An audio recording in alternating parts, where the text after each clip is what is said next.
Welcome back. I hope all is well. Today I'm going to share with you a bunch of practical tips on how to grow your practice. Just a quick disclaimer, you can minimize this video. No need to watch me talking the whole time.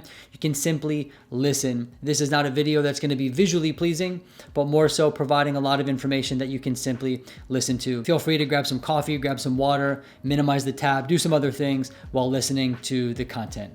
Now, a few things before we actually dig into the tips themselves. The first to keep in mind is that growing a practice takes a while.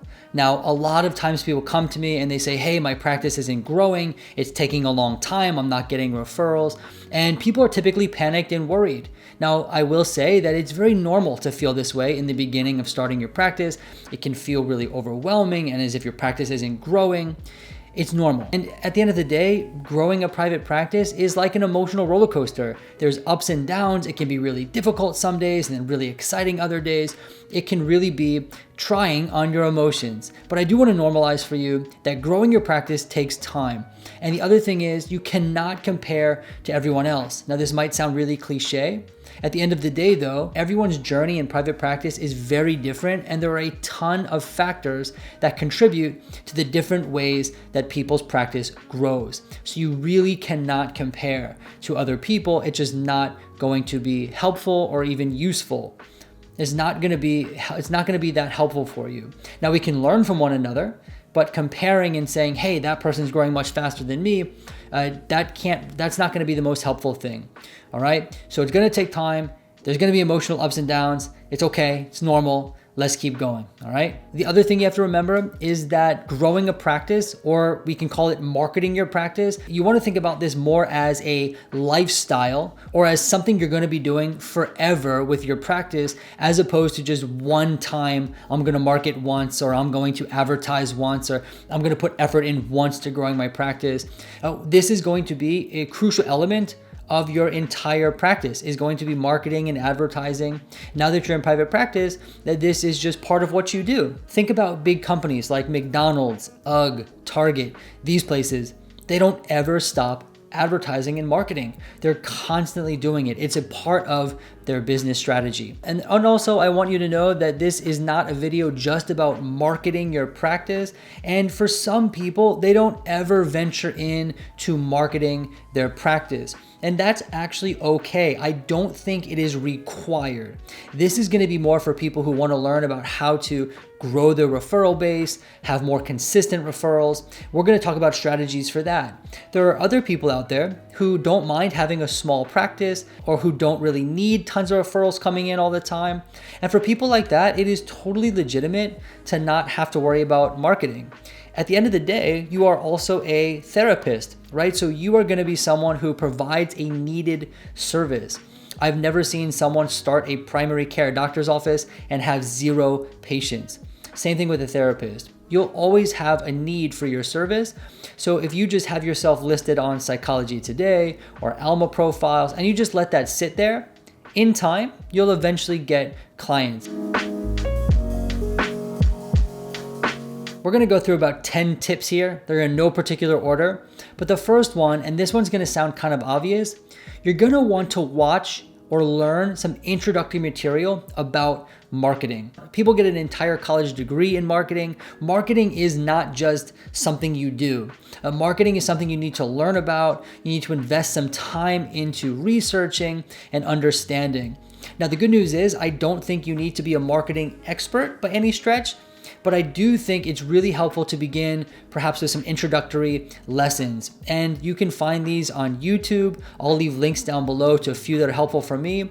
But I would suggest investing some time into learning the foundations of marketing, like the super basics. If you don't learn about marketing and the basic foundations, you're just going to go in cold and it's going to be like throwing spaghetti at the wall, which we don't want to do because marketing and advertising your practice takes time, resources, and energy. So we don't want to be just guessing. So I would encourage you, do a bit of foundational work in researching marketing. Another way to grow your practice, and this one I don't see talked about too much, is by making a video. Now, I would encourage you to make one fairly high quality introductory video talking about what you do and the services you provide, as well as providing something for free. What do I mean by providing something for free? Perhaps you give a 10-minute introduction to DBT if you're trained in that. Perhaps you walk someone through a breathing exercise, or perhaps you go through the diary card template with someone. These are just hypothetical ideas.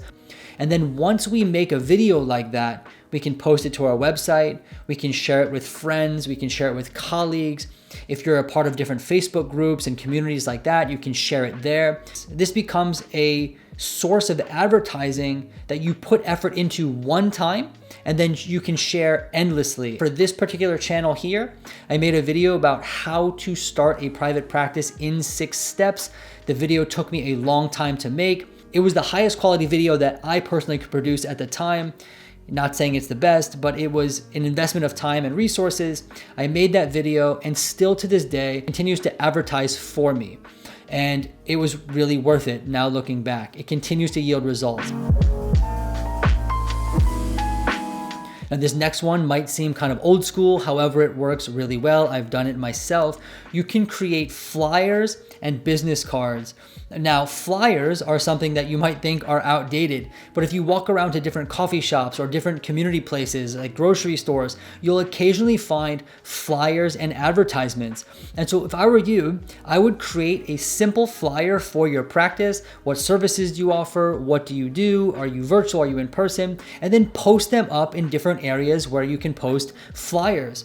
Now, a couple places I see these boards available: local coffee shops. I see them in laundromats. I've seen them in bodegas and delis. And there are just, if you open your eyes to where flyers are posted, you'll start to notice them more. And again, the most basic understanding of marketing is that you put your service in front of as many eyes as possible in a way that makes your service attractive, right? So if you have flyers and you can convey what you do through those flyers and put them in places where people are looking and gazing at, you're going to put your service in front of more eyes. And that is what we want to do when we're marketing. So design a simple flyer. You don't need to be a Photoshop expert. There's tons of templates out there. You can use an application like Canva. If you're really creative, you can try Photoshop and just doing everything from scratch, but come up with a simple flyer and post it in those kind of places. And very similar, you can have a business card. I like to use a company called Moo Cards. Moo Cards, they can be a little bit pricey, but they are really, really well designed. They're really cool looking. And I don't just hand these out anywhere, but if I'm going to my coffee shop, or if I'm in a doctor's office, or I'm going to the dentist, if I talk to someone or I'm with someone who also meets with people or works with people who are looking for therapy, then I'll talk to them about my business and what I do. I'll hand them my business card, right? So people that go to it, so primary care doctors often are interacting with people who are looking for therapists, right? So they're a great resource. Or even dentists. I don't know about the dentist, you can't really talk there, but they work with a lot of people, right? So it might be helpful to say, hey, if you know anyone who's looking for therapy, this is what I do. Even people like barbers and people who do hairdressing, this is another place. Just some ideas, but have something tangible to give to people, right? So again, another way of marketing your practice. Another thing you can do is begin to create a newsletter, an email marketing newsletter. Now, I'm not going to go into all the different platforms that you can use. There are already tons of videos about which platform is the best.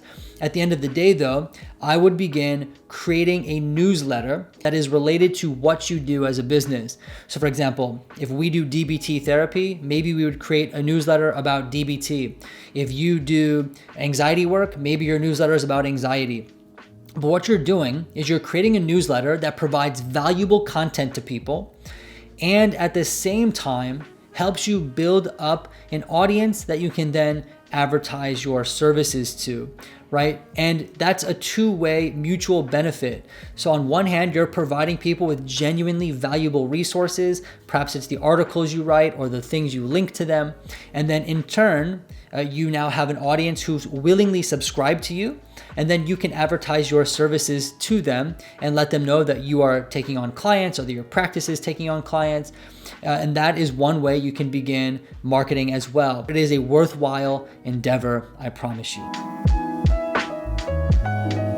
This next tip also might sound a little obvious, but I would encourage you to go back and look at it. If you do have a profile like Psychology Today, Alma, Headway, or if you're thinking about it, you want to go back and clean those up. When I work with people and they tell me that they're not getting many referrals, sometimes I'll look at their profile and I'll see that they are writing their profile too much from their own perspective. So they might write things about, they might write a lot about their compassionate approach or this or that. And that stuff is all really good. However, I'll encourage them to think about, what would it be like for a client to read this? When they're looking up a therapist, they're looking for a couple of key points that will help them make the decision about whether or not to contact you, right? They're usually looking for, what's your specialty? What can you help me with? What's your background? What's your training in? What's your credentials? And it's also probably assumed that because they're looking for a therapist, you're already going to be someone who's an active listener. You're going to be compassionate. So those are things we don't necessarily need to write. Those perhaps may be assumed. So the things you want to write and convey are the things that people are really going to be looking for in the beginning. And you don't have many words. You have a limit to how many words you can put on Psychology Today. So you want to make sure every word is thought through. And the whole point is to convey to people, you're a therapist that they should book with because you think you can help them. So these are just a couple tips. Go back, read your profiles, think about it from the other perspective, and add keywords. So if you're a DBT therapist, make sure you have DBT. If you want to do evidence-based practices, evidence-based, CBT, that's another one, right? All that kind of stuff. Keywords are going to be crucial. And another thing that's going to help you build and grow your practice over time is going to be to have a good, simple website that's easy to use and intuitive. Now, your website, most likely people are not just going to be finding you organically through, like www.matthewryanlcsw.com. They're most likely going to come to that website after going to Psychology Today, Alma, those kind of places. And so you want to have a website that's easy to use. You want to make it concise. What do you do? Why would this person schedule with you? What kind of services do you provide? And then you want to make a call to action, which is the next step you want someone to take after reading the information and making a choice. So is that scheduling a consultation? Is that scheduling an intake? That's up to you. But on my practice website, I have a brief synopsis, and then I have a call to action, which would be schedule a consultation. And so I'm eliminating any barriers. They don't have to call, they don't have to email, they can schedule right online. So I would encourage you to invest in building a simple website. Another thing that you can do, and this is going to be slightly more advanced, it's going to require more time and actually some money, is going to be to test out paid advertisements. This is going to be for people who are really looking to expand and grow. You can use things like Facebook ads, LinkedIn ads, Instagram ads, and these are going to be quite complex. Again, if you decide to go this route, I would encourage you to watch some introductory videos about Facebook ads or LinkedIn ads. You don't want to just start doing, they make it very easy. You can just like on Instagram, just click like boost post or something, but you want to watch a couple tutorials about how to do it. It's really cool because you can really specify your audience. You can kind of specify the age, the location, and so you can really target your ads. But when you do a Facebook ad, you're going to have to make an image, a flyer, like a digital flyer, like an infographic, a video. So you're going to have something like a piece of content produced, and you'll get your ad to a lot of different people for sure. It doesn't always mean it's going to work. So this is going to be one that you can try. I think if you're really looking to expand, like you want to be a group practice, you want to have your ads out there, and you want to really kind of go to the next level, something like this is going to be worth trying. And you can start with a small amount of money and then increase as you learn what's effective and what's not effective. I do suggest starting with Facebook. It's the most complex out of all of them, but if you can learn the Facebook ad manager, you can work the other ad managers as well. There's a great introductory video. I'll leave that link down below in the description. Another thing you can do is host an online or even an in-person event. One theme you'll see here when it comes to marketing is that you don't want to just simply put your services out there for people to see.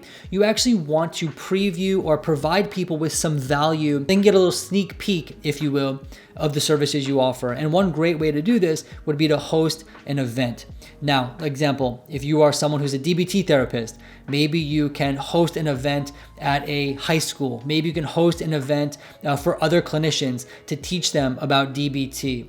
If you're a relationship therapist, maybe you can do a seminar about relationships. I mean, you have to be really creative, and you also want to think about doing this for free. And it's not just free in the sense that you do this and that's it, but you do this so that people can then see the work that you produce, the work that you do, the quality of your practice. And from there, these events become not only a place where people are helped and receive your services, but it also lets them know that your services are high quality and that it might be a good idea to schedule with you. Another thing similar to this is to network with other professionals. Now, I know this one again might sound cliche, but I'm not talking about networking with other therapists, although that can be helpful. You have to imagine other therapists are also trying to grow their practice. So a therapist to a therapist, yeah, we can refer to each other, and oftentimes we do, but it won't be your main source of referrals. You want to think about advertising to other professionals who interact with people who are looking for therapy. I mentioned a couple before: hairdressers, barbershops, dentists, primary care doctors' offices, chiropractors, physical therapists. You want to think about even baristas. I mean, you want to think about people who are interacting with individuals who may be looking for therapy. And that way, when that conversation comes up or they're talking about that, you are in their mind. And so there's a couple ways you can network. You can just go straight old school, cold call, cold email. I actually still do this at times, and it surprisingly works. I'll introduce myself on LinkedIn. I'll find local doctors and I'll email asking if we can meet up or I can talk on the phone. I mean, the cold calling, the cold emailing, it might sound really rough. However, it does work, and it can be a really great start to good, healthy networking relationships. You can even just go door to door. Maybe you go to the doctor's office. Maybe you go to the dentist's office. Maybe you go to the coffee shop and introduce yourself after buying a cup of coffee. And then finally, this is the last thing to consider, is that you want to be consistent. Now, when I say consistency, you don't need to be doing this every day, all the time. There's gonna be ebbs and flows, right? There are gonna be times where you have more time to market and advertise, and there will be times where your practice is more busy and you don't have much time. But like I said in the beginning, you want to think about this as more of a overall kind of practice lifestyle. You're always going to be marketing, always going to be advertising. It's also very possible that the fruit of your labor won't come to fruition until several months, a year later. I still get referrals at times, and they'll tell me they found me this way or that way, and that way or this way was done like several years ago. Maybe I introduced myself or had a meeting with someone, and they're still thinking about it. But that seed was planted a while back, and it's still yielding results.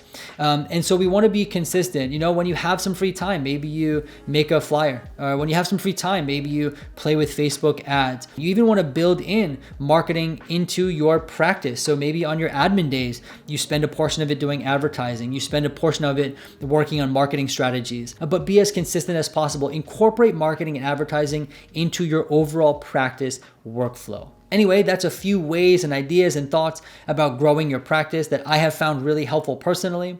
I think you'll find it helpful as well. I hope this was helpful for you. I hope you learned something. And until next time, I look forward to seeing you soon.